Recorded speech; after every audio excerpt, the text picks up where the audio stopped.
When you hear about a criminal doing terrible things to little kids, you probably don't assume the criminal is a kid themselves. But in England, back in the late 60s, that's exactly what happened. Between the ages of 10 and 11, Mary Bell executed 2 to 3 little boys with her bestie Norma. Tabloids described Mary as evil-born, but don't most kids pick up what they learn from somewhere or someone else? Maybe this was a learned behavior. So Mary's violent streak began in May of 1968 when she was 10 years old. Early that month, Mary Bell and her 13-year-old friend Norma Bell were out playing with a 3-year-old boy. Side note, Mary and Norma weren't related at all, they just coincidentally had the same last name. So the 2 girls and this little boy were messing around on the top of an air raid shelter, which are structures built to protect people from explosives because, war. And sometime during their tomfoolery, the boy fell and hurt himself real bad. The whole thing was brushed off as an accident by the boy's parents, but after Mary started to commit other acts of violence, people theorized that she was the one who instigated the boy's fall. I do feel like there had to be more going on here. It's a little weird that a 10 and 13-year-old girl were casually hanging out with a 3-year-old boy. 1, most girls that age wouldn't really do that because cooties. And 2, don't you think Mary and Norma would have said something or intervened if they saw the boy doing something dangerous like that? Well, just one day after that incident, the mothers of 3 young girls all went to the police about Mary, saying she attacked their children and tried to throttle them. Dang, you know it's bad when moms are going to the popo to rat out a preteen. The cops, who were probably confused as hell, ended up interviewing Mary and giving her a stern talking to, but they never gave her any juvenile charges. On May 25th, one day before Mary's 11th birthday, she strangled a 4-year-old boy named Martin Brown at an old abandoned house in Scotswood, England. It's not very clear if the 2 were playing or if Mary forced Martin there, but either way, it was an awful situation, ending with Martin lying limp on the floor. Mary left the scene, but decided to come back with Norma later that day. But when the gal pals got back to the rundown home, there were already 2 boys inside. Apparently, the boys were just frolicking around inside the house when they came across Martin's body in one of the upstairs bedrooms. Well, when the police arrived at the scene, they had to order Mary and Norma out so they could investigate. And as soon as the officers came inside and started to examine Martin's body, they were baffled. Aside from a little bit of vital fluid and saliva on the boy's body, there were really no signs of violence or foul play. So how did this boy pass away? Well, near his corpse, there was an empty bottle of pain meds, so the detectives assumed Martin must have swallowed the pills and determined his passing was accidental. One day after the tragic event, Mary and Norma broke into a nursery school, which is just a fancy way of saying preschool.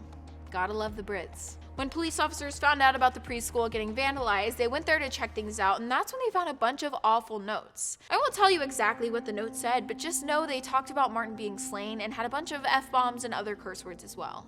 Mary and Norma also wrote in these notes that they planned to go after another victim soon. At the time, detectives thought these notes were a joke, so they didn't think much of it, although they thought it would be a good time to install a security alarm at the preschool because there were a series of break-ins that took place around then. But Mary's twisted actions didn't end after leaving the inappropriate notes in the nursery. A few days after Martin was executed, Mary had the audacity to show up at his mom's house to ask if she could see him. I'm sure Martin's grieving mother was a bit taken aback by Mary's request, but she ended up breaking the news to Mary, who responded by saying something along the lines of, "I know, I want to see his body in the coffin." After that, the boy's mom slammed the door shut. Sometime around then, cops were notified that the alarm at the preschool went off again. When they wheeled their way to the school, they caught Mary and Norma loitering outside. Since the 2 girls weren't inside the building at the time, the cops let them off the hook, but this incident is proof that they seem to have liked hanging out at the preschool during after hours, which meant they probs left the notes. Hint, they did, the cops just didn't know it at the time. And even though Mary hadn't confessed to the cops, she was sure running her mouth at school. She began telling all her classmates that she snuffed Martin Brown, but since the girl was known for being a show-off and a white liar, no one really believed her. But that summer, Mary went after her next victim, and people started to believe her. On July 31st, Mary, with her sidekick Norma, somehow lured a 3-year-old boy named Brian Howe out to an empty lot that had a big pile of concrete blocks. They ended up throttling him just like the other boy, and after that, the 2 girls took a pair of scissors to Brian's body and slashed him all over. And when I say all over, I mean all over. It was bad. Well, Brian's sister got concerned when she couldn't find her brother anywhere, so she decided to go around town to look for him. And even though Mary and Norma had everything to do with the boy's disappearance, they decided to help Brian's sister look for him.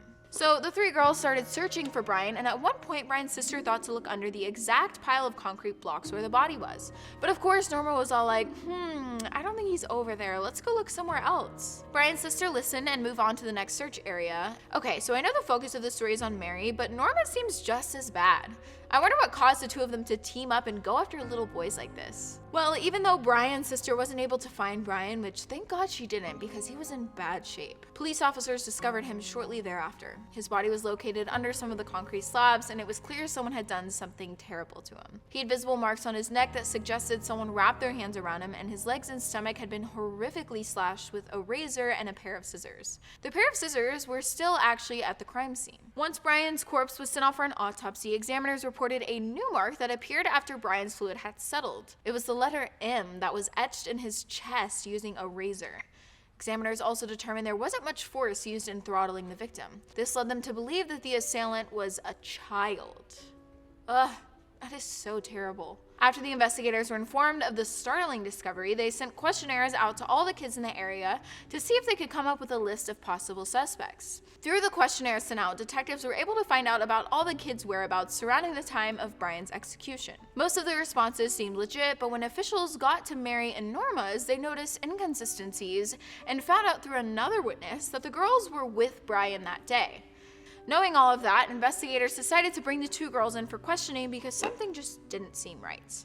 During their first round of interviews, both girls acted like they knew nothing about what happened. Sometime after that, a funeral was held for Brian, and according to some reports, Mary was snooping around Brian's house and she literally laughed and rubbed her hands together when she saw his casket. Well, the girls were interviewed for a second time, and I guess Mary decided to amp up her story a bit to make sure she never got caught. Again, she told the investigators that she had nothing to do with the boy's passing, but this time, she provided additional information about an 8-year-old boy she saw teasing and hurting Brian that day, which I'm sure you've already assumed was a lie.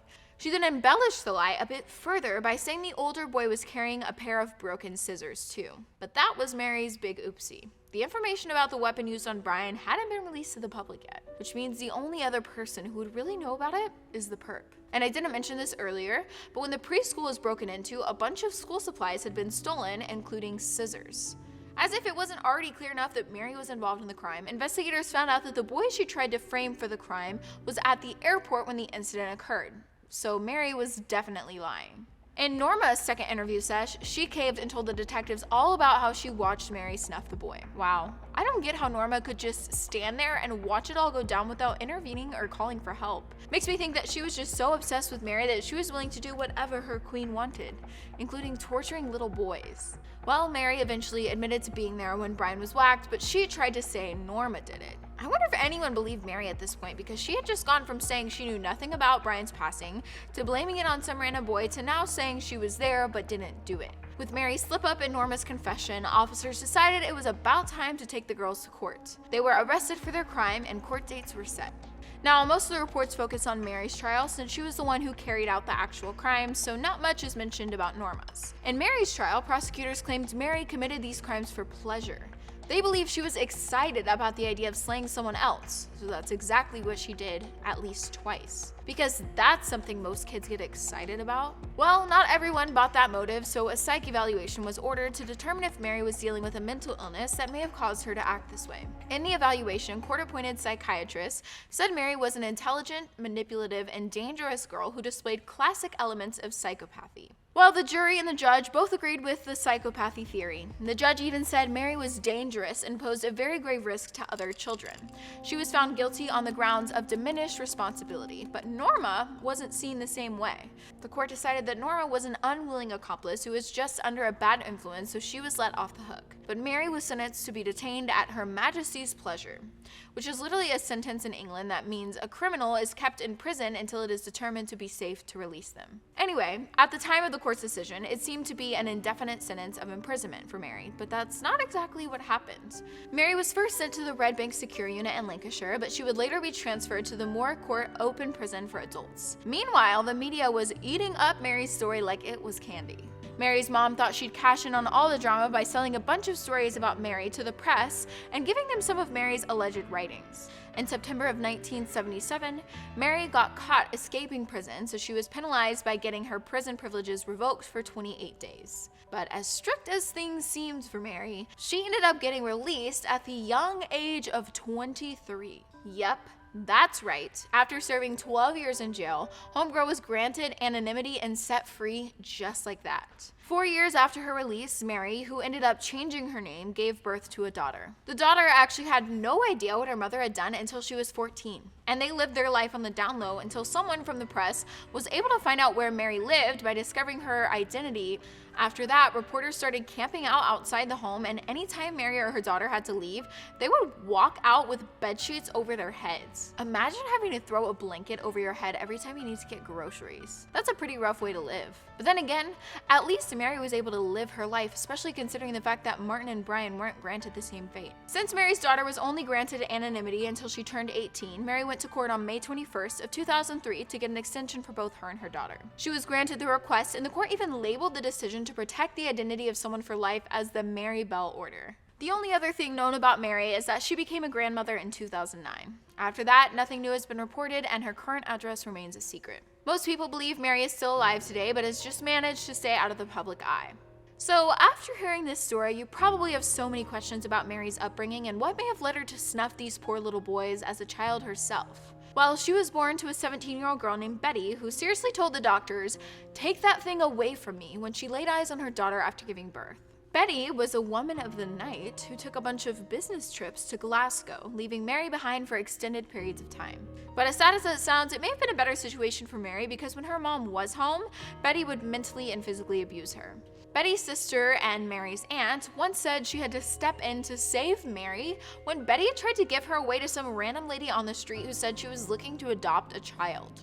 Other witnesses said Betty tried to ice her own daughter on many occasions. Her attempts included accidentally throwing Mary out of a window, giving Mary a bunch of sleeping pills, and trying to squeeze Mary's neck. When Mary was 4, Betty apparently started offering her up to her clients, aka the sleazy guys who were paying for personal services from Betty. This meant poor Mary was being taken advantage of and violated by men since she was a toddler. Mary also witnessed her 5-year-old friend get run over by a bus at a young age. That, on top of all the horrendous things her mother would do to her, is bound to leave her emotionally and mentally scarred. In fact, when Mary was chucked out of the window by her mother, she suffered an injury to her prefrontal cortex, which is basically the decision-making part of the brain. Okay, so as much as everyone wants to point fingers at Mary and say she's an awful person, a part of me feels bad for her too.